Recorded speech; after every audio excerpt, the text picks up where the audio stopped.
Okay, this is the house.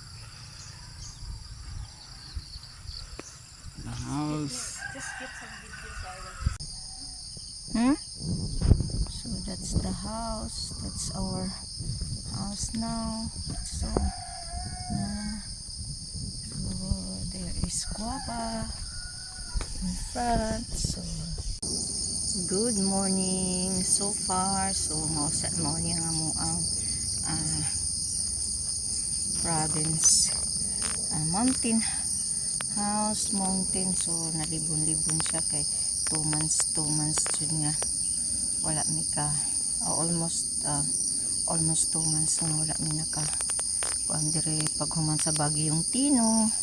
So mausa ni ang amuang sitwasyon sa amuang palibot. Wala dali ra kay ng tubo ang sagbot. So that's our house. That's our native house nga wala pa nahuman, but still it's so nice na naami kaulian. So hawananan pa ang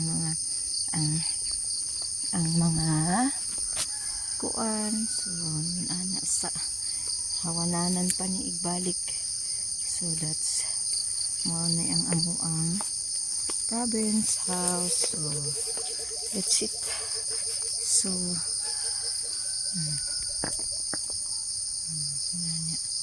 so wala pa nahuman pero kuan wala pa siya nahuman pero at least naami kaulian para sa probinsya. Ang peaceful. So wala siya ang karoon na amo ang